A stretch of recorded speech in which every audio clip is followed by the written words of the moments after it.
레오나르도 다빈치는 이런 말을 했습니다. 잘 보내진 하루가 행복한 잠을 가져오듯이 잘 살아낸 인생은 행복한 죽음을 가져온다.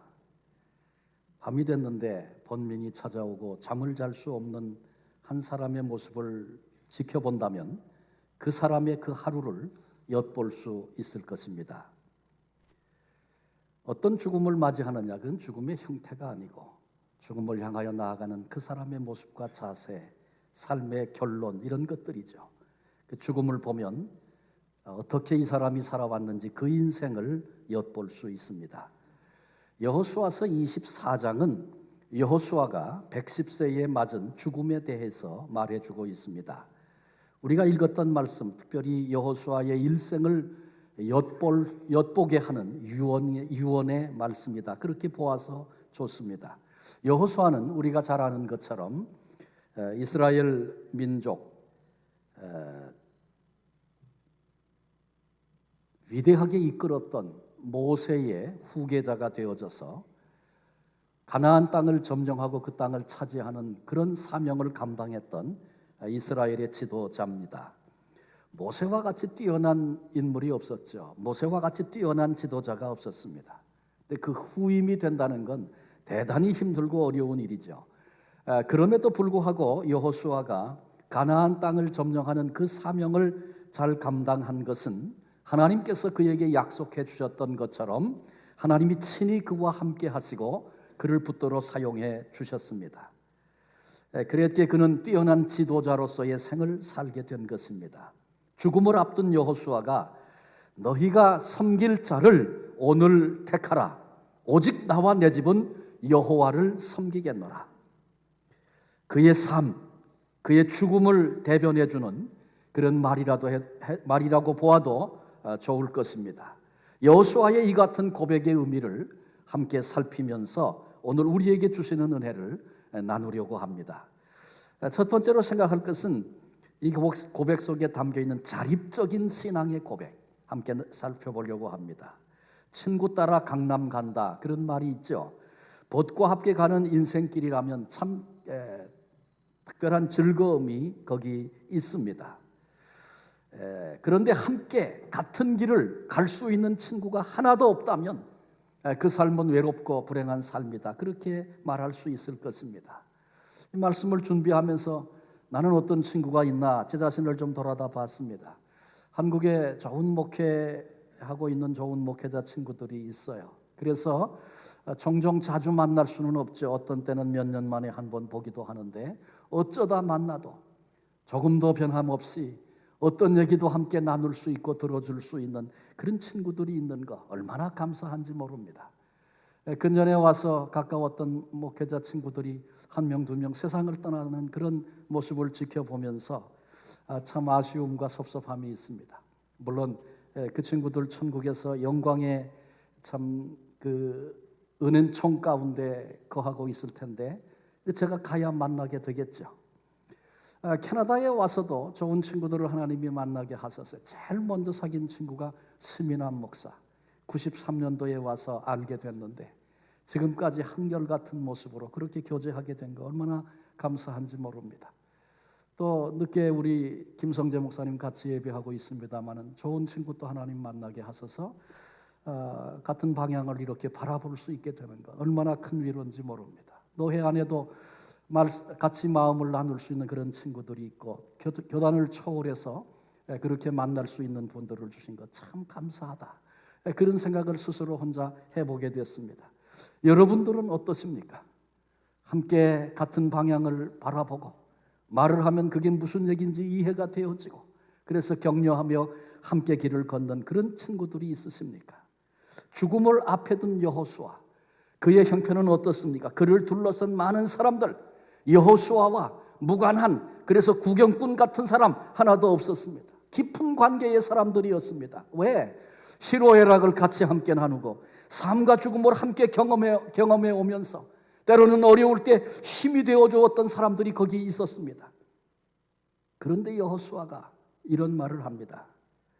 삶과 죽음을 함께 넘나들면서 여기까지 온 동족들, 그러나 그들 모두가 다 여호와 하나님을 떠나 다른 길을 간다고 할지라도 나는 결코 하나님을 섬기는 일을 변개할 수 없습니다.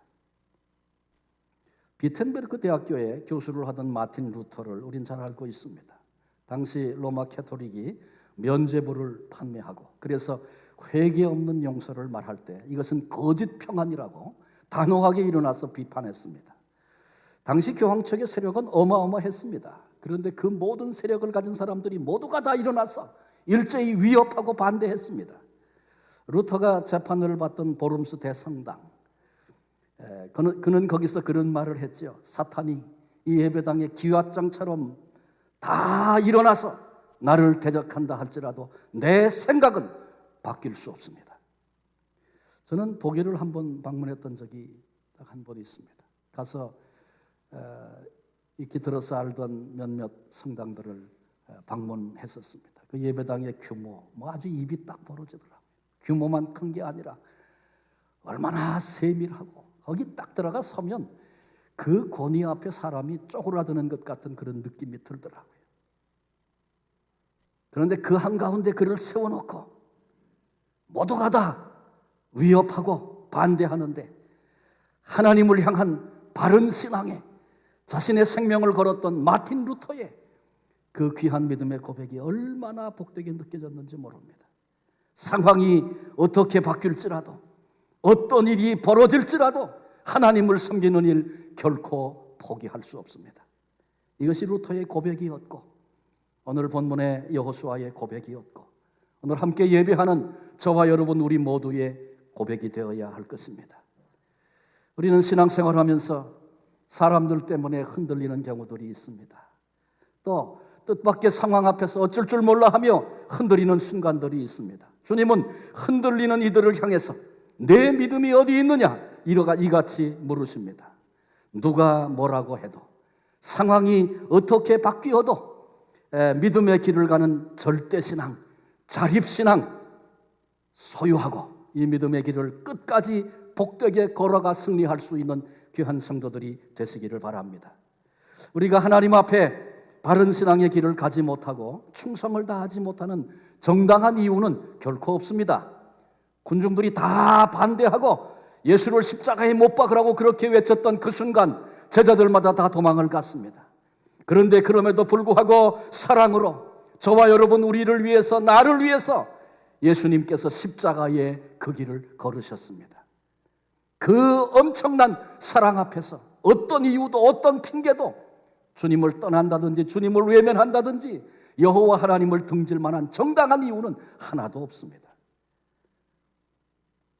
우리 교회 평생표처럼 언제 어디서나 그리스도인으로서 살아가는 자립적인 신앙을 가진 복된 성도들이 되시기를 바랍니다.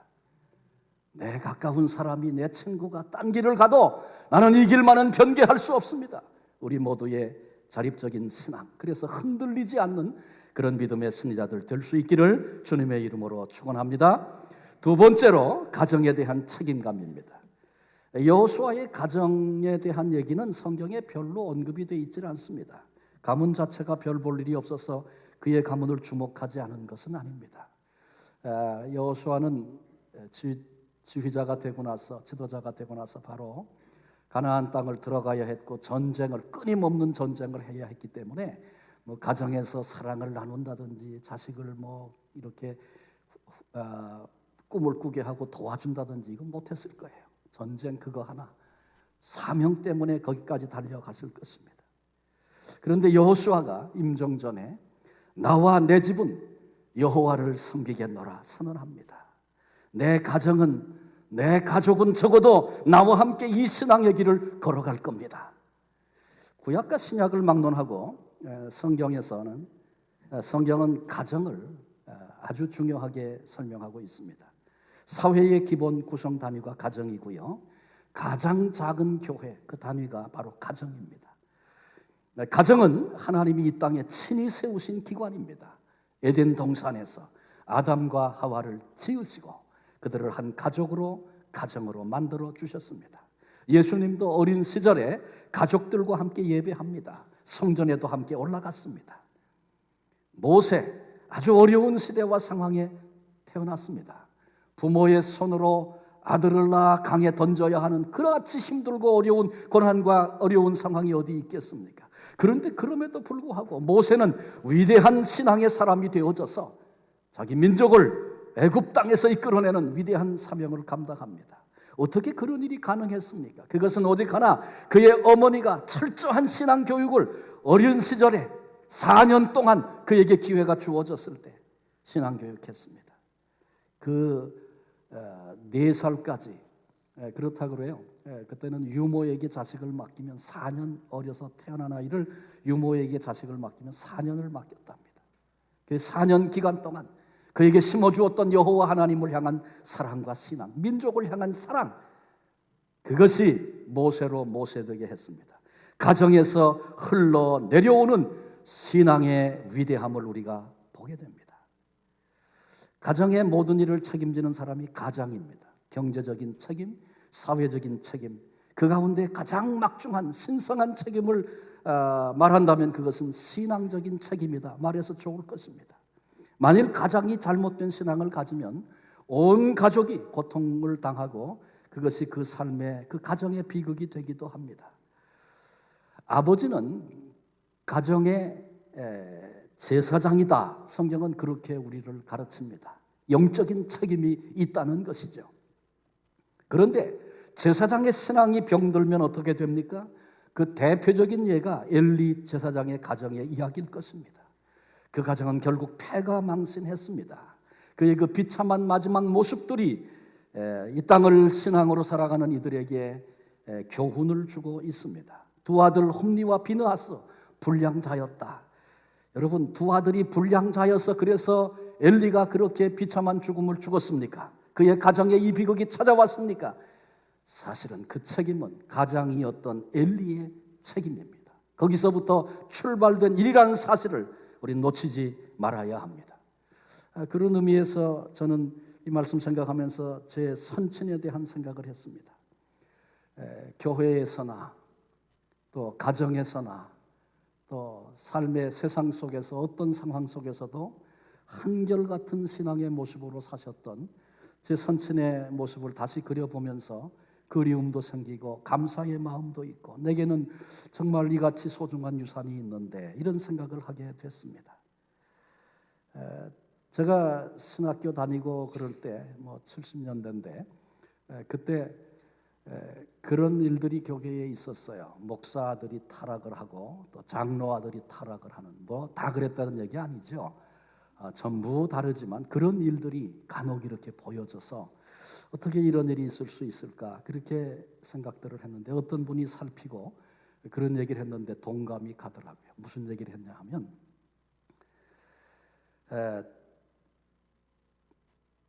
그 한결같은 삶에 실패했기 때문이라는 겁니다. 교회에서는 장로님 오셨어요. 장로님 그렇게 얘기하고 집에 가서는 그게 장로가 맞아? 이렇게 얘기하면 아이들이 무엇을 보고 무엇을 듣겠습니까? 아주 이중적인 거. 교회에서는 목사님 그러고 집에 와서는 요즘 목사들은 이렇게 얘기한다면 그것이 아이들에게 주는 영향이 어떻겠습니까? 그런 것들을 얘기하면서 한결같은 삶을 살아내지 못한 열매다 이렇게 이야기하는 것을 듣고 충분히 그럴 수 있겠구나 이런 동감을 했던 적이 있었습니다. 노아 120년 동안 전도했습니다. 복음을 외쳤습니다. 아무도 안 듣고 비웃습니다. 그러나 노아는 한결같은 모습으로 그 길을 걸어갔습니다. 그 결과 무엇입니까? 모든 이 땅의 생명들이 다 하나님의 심판 때문에 죽임을 당하는 그 비극적인 때에 그의 가족, 그의 아내와 세 아들과 세 며느리 그래서 7명 노아를 포함하여 8명 온 가족이 하나님의 특별한 은총 가운데 구원을 받는 그런 기쁨을 누리게 되지 않습니까? 고넬료 영적인 리더십이 있었어요. 그래서 온 가족, 친척, 가까운 친구들 다 모아놓고 하나님이 보내실 베드로 기다렸습니다. 그리고 그 만남 이후에 성령께서 그들 가운데 임하심으로 초대교회 이방인들에게 하나님의 성령이 임하시고 이방인들을 향한 하나님의 마음과 복음의 문이 활짝 열리는 그런 일들 있었던 것도 이미 우리가 살폈습니다. 알렌 레드패스라고 하는 분은 이런 얘기를 했습니다. 어떤 사람이든지 자기 신앙의 실체가 가장 엄격하게 시험받는 곳은 바로 그의 가정이다. 그래요. 매일 부딪히고 참 이런저런 감정에 겹치는 것들을 경험하는 가족들 속에서 내가 어떤 신앙인인가 자식들에게 보여지고 아내에게 보여지고 남편에게 보여지고 그렇지 않겠습니까? 제 선친에 그런 얘기 말씀을 드렸습니다마는 이제는 내가 그런 유산을 남겨줘야 되는데 이런 생각을 해보니까 참 나의 부족함도 보여지고 그래서 거룩한 떨림이 제 안에 있습니다. 여호수아 오직 나와 내 집은 여호와를 섬기겠노라. 그의 선언은 가족들에게 들려주는 이제 유언과 같은 이야기요, 영적인 신앙의 유산이요, 가족에 대한 책임의식이 거기 담겨 있습니다. 아버지가 가는 천국이라면 난 안 가겠어요. 이런 자식과 함께 이 길을 걷는다면 얼마나 그 삶이 비극이 되겠습니까? 적어도 여호수아의 신앙은 가정에서 인정을 받고 그 가족을 살리고 거룩한 영향을 끼쳤던 그의 모습을 보면서 우리도, 저와 여러분 우리도 나도 어떤 유산을 남겨야 되는가, 나는 어떤 유산을 받은 사람인가 또 돌아보고 하나님 앞에서 소중한 결단을 가질 수 있는 이 시간이 될 수 있기를 바랍니다. 록펠러를 잘 아시죠? 지금도 뉴욕에 가면 록펠러 센터가 있고 거기서 세계에서 가장 큰 도시라는 뉴욕의 모든 시민들에게 물을 무료로 제공하도록 그걸 다 지불하고 있고 그것은 하나의 단편적인 얘기에 불과합니다. 끼쳤던 그 영향력이 세대 대를 이어서 그렇게 드러나고 있습니다. 어떤 기자가 록펠러에게 물었다고 그래요. 당신의 그 복된 삶의 비결은 과연 무엇입니까? 록펠러가 나는 세 가지 기쁨을 잃지 않으려고 늘 애를 썼습니다. 첫 번째 기쁨은 예배의 기쁨입니다. 철저하게 주일 성수하고 예배 자리 나는 맨 앞에 가능하면 앞에 앉아서 예배하려고 늘 애를 썼습니다. 두 번째는 헌신의 기쁨입니다. 철저한 11조 생활을 마음에 두었고 그리고 그것을 근거로 해서 하나님께 헌신하는 그렇게 쓰임받는 그 기쁨은 내게 빼앗길 수 없는 기쁨이었습니다. 세 번째 기쁨은 교제의 기쁨입니다. 목회자와 어떤 경우라도 좋은 관계를 유지하려고 애를 썼고 그것이 교제의 기쁨의 출발임을 나는 잊지 않았습니다. 그런데 더 놀라운 사실은 록펠러가 그런 기쁨, 그런 것들을 붙잡고 일생을 그렇게 살 수 있었던 것은 어머니가 남겨준 신앙의 유산이라는 겁니다. 계속 어머니가 이 세 가지를 어려서부터 마음에 심어주고 그렇게 살도록 도와주고 그리고 어머니 자신이 그렇게 사는 모습을 곁에서 록펠러가 지켜보면서 나도 그렇게 살아야 되겠다. 그것이 그의 삶의 지표가 되었고 그런 삶을 살게 되었다는 것입니다. 어떤 분이 유산에 대한 얘기, 신앙의 유산에 대한 얘기를 이렇게 설명했어요. 제가 존경하는 선배 목사님이신데 이런 얘기를 했어요. 산을 올라가는 것과 같다 우리 인생은. 그런데 이제 산을 올라가다가 거기서 자기의 임종을 맞을 때 자식들에게, 가족에게 신앙의 유산을 남겨주는 것은 내가 올라간 산에 그곳을 베이스 캠프로 만들어서 우리 자녀들로 하여금 거기서부터 또 다른 고지를 향하여 올라가게 하는 출발점이 된다는 것입니다. 그런데 부모가 신앙의 유산을 남겨주지 못하고 그렇게 살아내지 못하고 본을 보이지 못하고 그렇게 인생을 마치게 되면 그 자식들은 제로 베이스에서 맨 처음부터 다시 처음부터 시작하는 그런 삶을 살아야 한다는 것입니다. 그래서 신앙인 된 우리가 믿음의 길을 힘을 다하여 달려가고 정말 하나님이 기뻐하시는 그런 자리에 서기 위해서 애쓰고 몸부림쳐 걸어가다가 주님 우리를 부르실 그때에 내가 걸어온 이 신앙의 삶이 내게도 있기를 바란다고, 너도 이같이 살아야 한다고, 내가 누렸던 기쁨, 내가 맛보았던 하나님의 은혜 아이들에게 전하며 신앙의 유산을 물려주게 될 때 바로 그 자리가 그 아이의 생애 또 다른 베이스 캠프가 되어져서 거기서부터 위대한 삶을 시작하는 그런 복을 누리게 된다는 것입니다. 록펠러가 어머니에게 물려받은 그 신앙의 유산을 설명하는 이야기, 그 대목에서 이 산으로 올라가는 그 베이스 캠프에 대한 이야기가 이렇게 연결이 되면서 정말 그렇구나, 그렇게 동감할 수 있었습니다. 가정에 대한 책임감을 우리 모두 가지고 우리도 복된 신앙의 유산을 우리의 자녀들에게 물려주는, 뭐 다른 거 뭐 줄까, 뭘 좀 해줄까, 그거 다 필요한 것이겠지만 그 어떤 것보다 귀한 것은 내가 만나고 내가 경험하고 내가 사랑하고 내가 섬기며 따라왔던, 살아갔던 그 삶의 그 자리에 서서 너도 이 길을 가라고 그렇게 말할 수 있는 복된 신앙의 유산을 남길 수 있는 우리 모두가 되시기를 주님의 이름으로 축원합니다.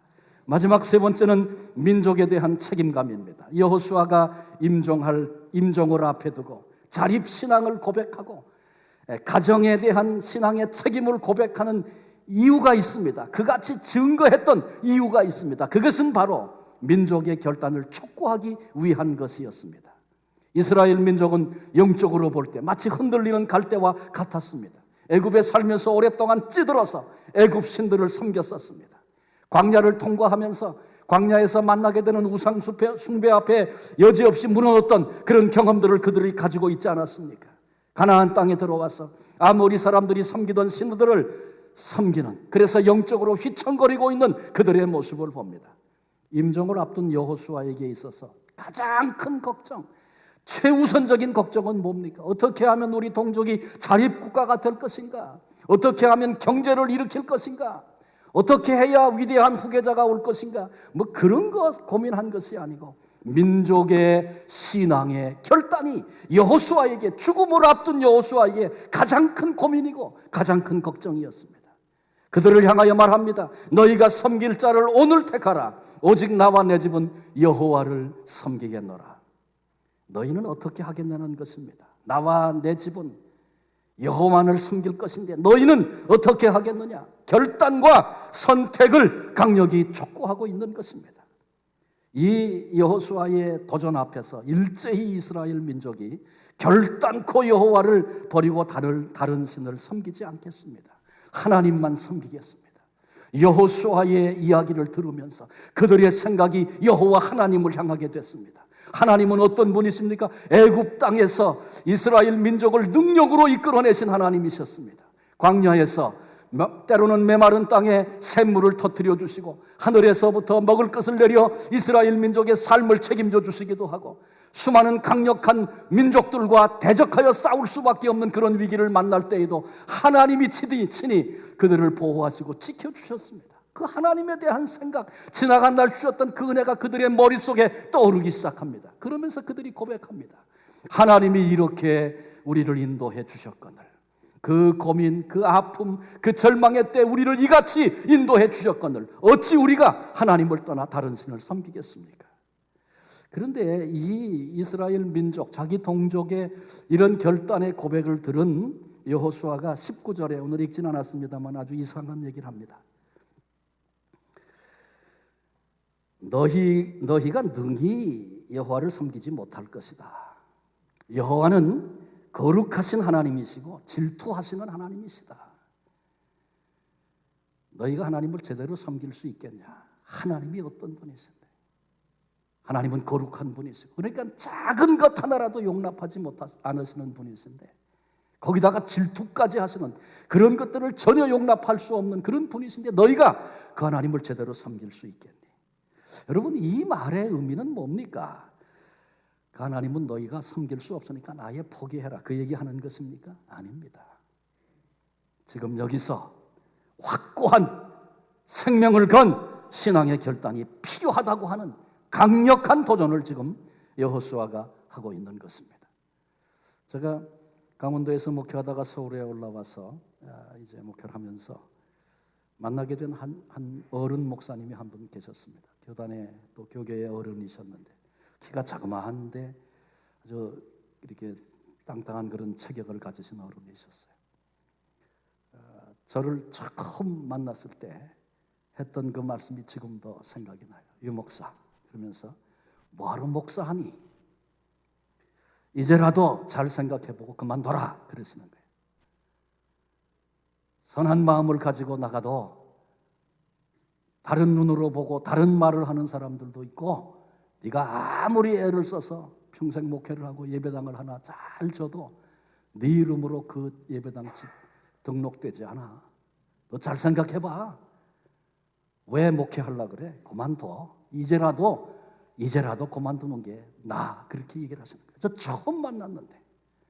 그런데 제가 그때 한 30대 후반이었던 것 같아요. 그분의 말씀을 들으면서 뭐 이런 말씀을 하시나 그렇게 생각되지 않고, 이 어른이 제게 너 목사가 될 각오가 돼 있니? 시시한 생각 가지고 하면 안 되는 거야. 그렇게 저를 향하여 아주 강하게 도전하시는 그런 음성으로 그 얘기가 들려졌고 그렇게 받았었습니다. 얼마나 감사한지 모릅니다.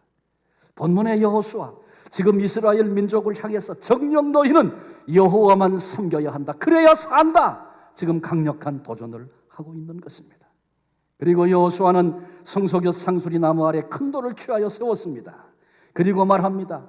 너희들이 한 말, 어떻게 하나님이 우리를 어떻게 인도해 주셨는데 우리가 하나님을 떠날 수 있습니까? 그렇게 했던 그 말을 이 돌이 들었다. 이 돌이 증거가 되리라.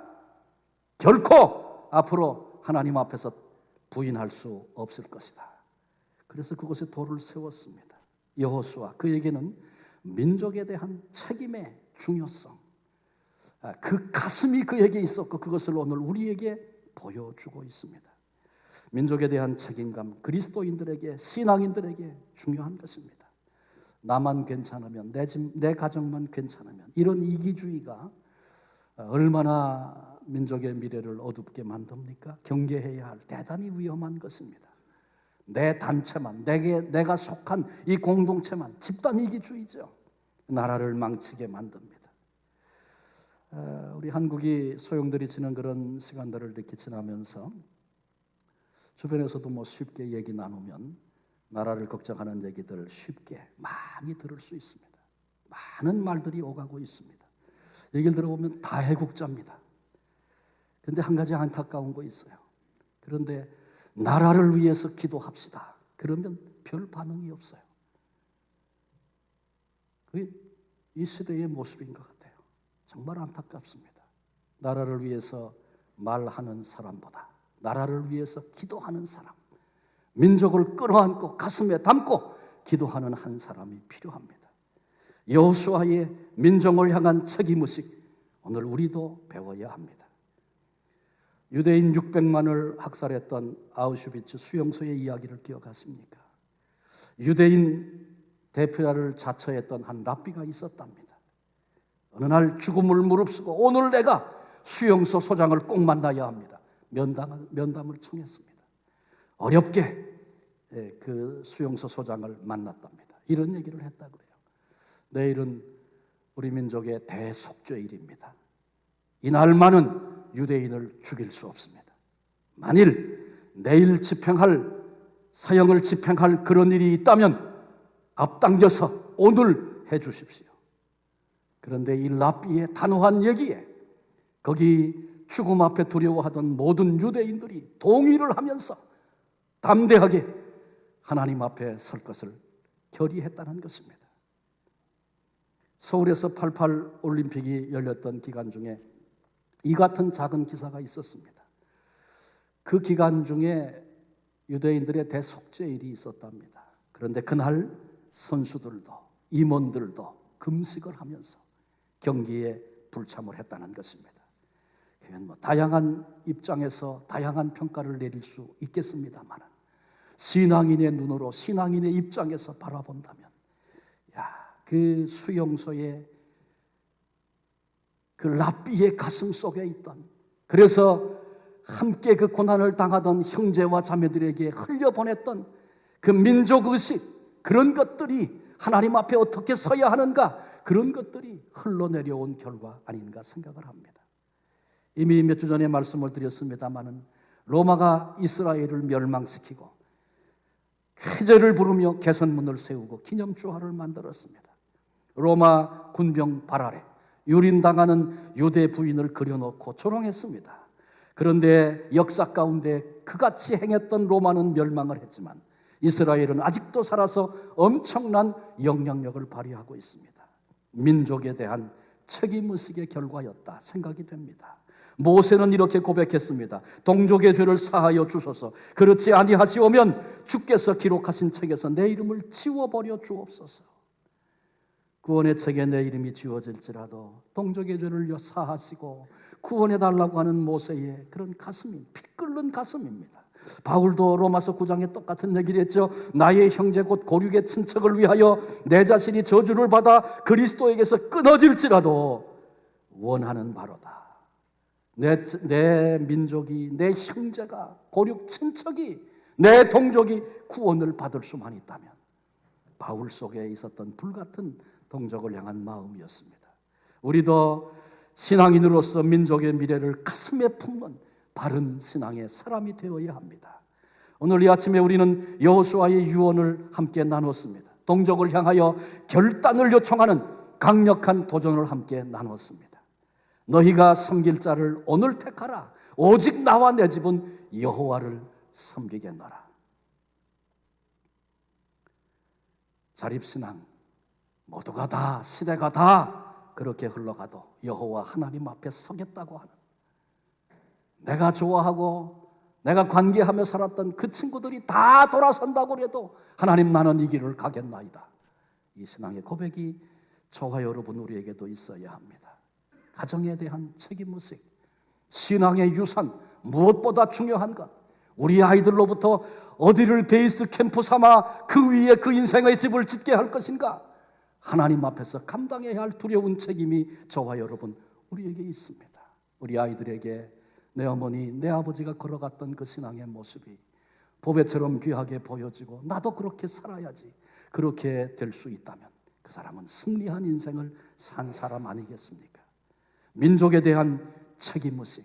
그래서 여호수아는 동족들 앞에 오늘 이때 선택하고 결단해야 한다는 도전을 하고 있습니다. 여호수아의 이 같은 유언이 민족으로 결단을 하게 했고 민족을 살렸고 하나님의 큰 기쁨이 되어졌습니다. 오늘 이 아침에 여호수아의 외침과 도전을 오늘 내게 주시는 하나님의 음성으로 받아야 합니다. 이 시간 하나님께서 내게 무엇을 말씀하기를 원하시는가?